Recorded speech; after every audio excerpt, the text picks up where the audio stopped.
Okay, so I've been in this business a while now, and I've seen a lot of crazy mistakes happen. Some dumb, some super simple. I'm going to talk to you today about running actual title searches, doing your proper due diligence, actually doing your inspections, and make sure you stick around because I'm going to tell you a story about going to prison.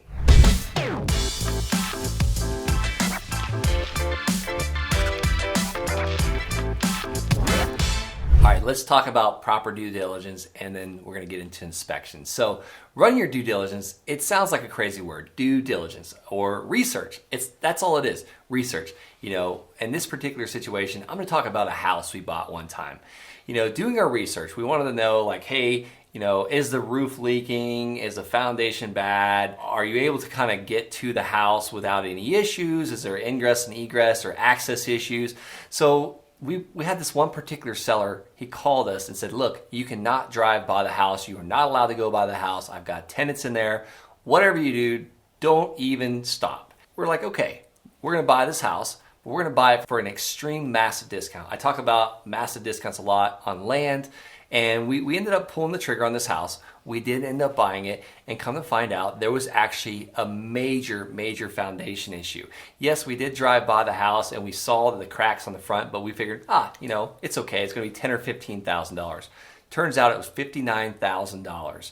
So that all could have been avoided by actually doing our proper due diligence and our proper inspections and actually going and going through that process. But the reason why we didn't is because we wanted a deal. We had to get a deal. And that was ultimately the biggest mistake. We wanted to do this deal. We wanted to take this deal down because we saw it was profitable, and that clouded our judgment and actually allowing us to take steps that we wouldn't usually take and taking risks that we wouldn't actually take. So the next thing I want to talk to you about is a little bit more on the due diligence side and actually pumping the brakes. You never want to get caught up in a seller's market when the land values are shooting up and the houses are shooting up and getting caught up in, over offering and, skipping out on your inspections. I want to tell you another story about we bought a house that was 4,500 square foot, not a small house, and we were in a massive rush and we wanted to offer fast cash, close quickly in 7 days. And we kind of got caught up in the buyer's mentality of, okay, we don't want to lose out on another deal. We want this deal. We want to do this deal. This is a great property that we can buy, renovate, rehab, and sell for a profit. Well, we skipped a step. We skipped an actual step on our inspection checklist, and this step was to actually send a licensed contractor up on the roof to check and make sure everything was good, and also to look at building permits and make sure that everything was good.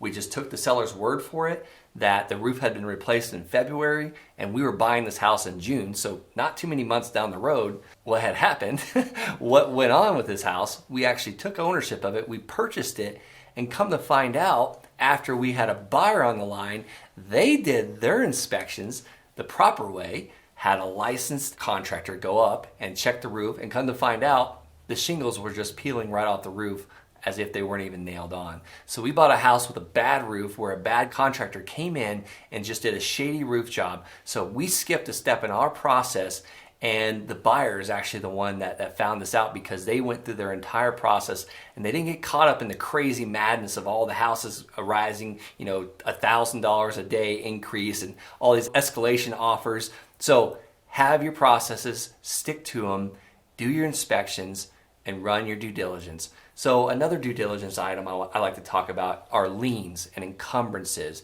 Whether they're IRS tax liens of $157,000 or you have a lien from the city because they had been mowing the grass for the last several weeks. So you want to run these things, and usually a title company does this for you and checks these things for you. And that's why you're paying these professionals to do their job, but they also give you a title insurance policy to protect you in case they actually miss anything. So if you're listening to this and you're thinking about any times you may have made a mistake or something that you might be thinking of as far as a question of like, what do I check, or how do I check this? How do I hire that licensed contractor to check the roof or a home inspector? Put in the comments.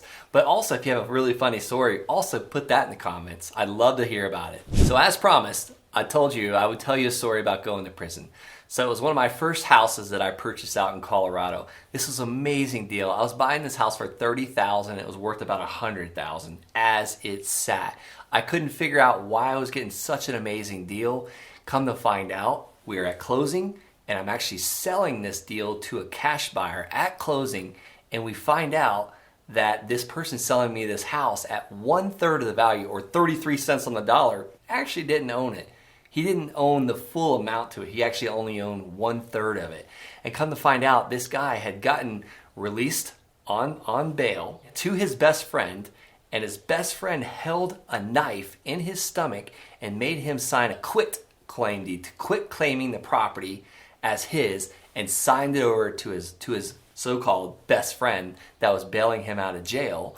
And he did it. He signed it under duress, and this was found out by the title company. Thank God. Who, not how. Hiring the professionals. Do what you do best and contract out the rest. But the title company caught this, that there was another owner added to it, and the guy that was actually trying to sell it to me was the guy with the knife, which I found out later. So very interesting story. But where does the prison come into play?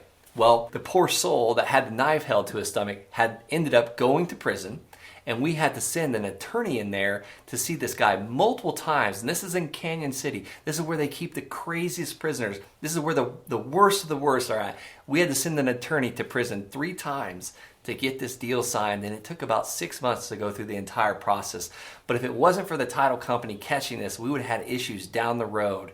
And, lo and behold, we found out there was another owner. So I want to highlight the mistake that I made here. I was in such a hurry to get this deal done because I was getting a deal at 33 cents on the dollar. And they're in a fast-moving real estate market. And I was kind of like blinded by the deal, blinded by the numbers. I thought it was such a great deal. And you know what Mama always said? It's like, if it sounds too good to be true, it probably is. In this case, it was. And I did not go back myself and look at the county assessor's website and see that this thing had been quit claim deeded 30 days prior. So that should have thrown up a red flag, and I should have known to check that.